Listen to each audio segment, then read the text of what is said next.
Hi everyone, welcome back to the channel. If you caught the first episode, you know we're going through all of Oasis single releases in order, track by track, and in today's episode, we're diving deep into Shakermaker, the second single from their iconic debut album, Definitely Maybe. We'll talk about the song's history, the writing process, the recording, and its chart success, and even a lawsuit involving Coca-Cola.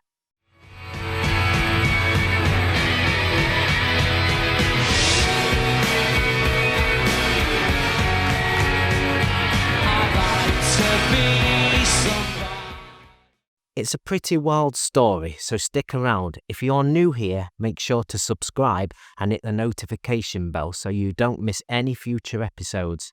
Let's get into it. So Shakermaker was released on July the 5th, 1994, as Oasis's second single. It was a key moment in the band's early career, coming just after their debut single, Supersonic, which had already started to get them notice. But Shakermaker was a little different. It was the song that solidified the Oasis sound, a blend of classic rock and Britpop before they hit it big with their later tracks like Live Forever and Wonderwall. Now the track, written by Noel Gallagher, has a pretty straightforward feel to it. It's a fast-paced riff, heavy rocker with a simple but catchy chorus. But what's interesting is how it helped define the early Oasis sound. You can already hear the signature Noel Gallagher songwriting style. It has just the right amount of swagger. It's loud, it's raw, and it's perfect example of what would eventually become Oasis trademark. So how did Shakermaker perform on the charts? Well, it peaked at number 11 on the UK singles chart. It was a solid showing for a band still relatively unknown outside of the indie scene, but it was still just shy of breaking into the top 10. Which would have been a massive milestone at the time. Despite not reaching the top 10, Shakermaker stayed in the UK top 40 for several weeks and became a fan favourite. Even though it didn't break records, it was a key part of the early Oasis story, helping to establish their growing fan base. And in hindsight, it was clear that Oasis had something special.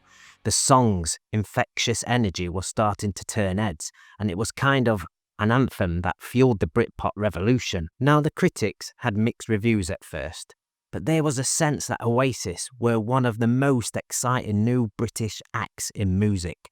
The track's simple yet effective sound combined with Noel's attitude made it an instant hit with fans. So let's talk about the writing of Shakermaker.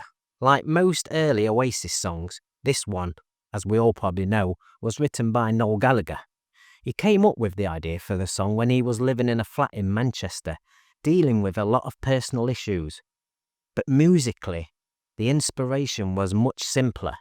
Noel was channeling some of his favourite rock bands, particularly the Rolling Stones and T-Rex. Noel himself has admitted that Shakermaker was heavily influenced by the music he grew up listening to, especially the glam rock scene of the 70s. You can hear the influence of T-Rex in the swagger of the guitars and that infectious riff. The song's lyrics also include a pretty famous reference to the Rolling Stones' Street Fighting Man, with Noel even acknowledging this in interviews. That Shakermaker line was a nod to the classic rock ethos he loved. It was his way of saying, we're here, and we're here to shake things up. Moving on to the recording process, Shakermaker was recorded at a small yet iconic studio called The Chapel, located in North London. It was here that Oasis laid down a lot of their early demos. The studio wasn't the most high-end, no big budgets, no fancy gear, but it was exactly the kind of place where the band's raw energy could shine through. Produced by Mark Coyle, who'd worked with Oasis in their early demo recordings, he helped capture the energy of the band, and it was this low-fi, stripped-back approach that really worked in their favour. The sound is rough around the edges, but that's part of what made it so exciting. Oasis was still figuring things out, but you could feel that hunger in every note. Now things start to get a little more interesting.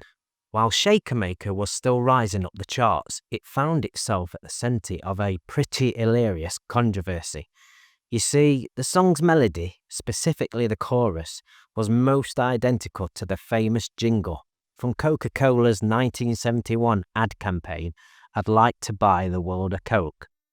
I'd like to buy the world a Coke and keep it company. That's the real I like to keep. Some listeners started noticing the similarity, and soon enough, Coca-Cola wasn't laughing. In fact, they filed a lawsuit against Oasis, claiming the band had ripped off the jingle. The song's chorus, "I'd like to buy the world a Coke," vs. Shakermakers, the two tunes sounded pretty close, and Coca-Cola wanted compensation for it. Noel Gallagher wasn't having it. The man has never been one to back down from a challenge, especially not a corporate one. He fired back with his usual mix of wit, defiance, saying that the song wasn't about the drink at all. It was about a shaker maker, which, in Noel's words, was a toy he had as a kid. Noel claimed the song had absolutely nothing to do with Coca-Cola, and he had to be honest. Looking at the lyrics, it's not hard to believe him. The lawsuit went back and forth for a while, but eventually the two parties reached a settlement, and the case quietly fizzled out. But the whole incident became part of Oasis' larger-than-life legend. The idea that a band could get sued by a giant corporation over a song with a simple melody just adds to the mythos of the Oasis, the ultimate rock and roll rebels. Despite the controversy, Shakermaker became a key part of Oasis's early catalogue. It's still a fan favourite, and it's one of those songs that encapsulates the band's early identity: raw, rebellious, and full of swagger. Even though it wasn't their biggest chart hit, Shakermaker played an important role in their rise to stardom. It's funny to think about now. This is a simple little track with a melody that almost got them sued, ended up becoming a cornerstone of the Britpop movement. It helped them define the sound of the 90s and laid the groundwork for their future success. And that wraps up our deep dive into Shakermaker, Oasis's second single. From the controversy with Coca-Cola to the raw energy that made this track such a fan favourite. Now it's clear that this song played a crucial role in the band's early rise to stardom. It's a perfect example of why Oasis were, and still are, such an iconic part of the indie Britpop rock history. Next time, we'll be diving into one of Oasis's most iconic anthems, "Live Forever," a song that became the heart and soul of their early career. "Live Forever," it's not just a classic, it's a song that defined a generation. Trust me, you won't want to miss it. Until then, remember, no matter how tough it gets, always keep the Shakermaker mentality. Stay rebellious, stay true to your sound. Catch you next time.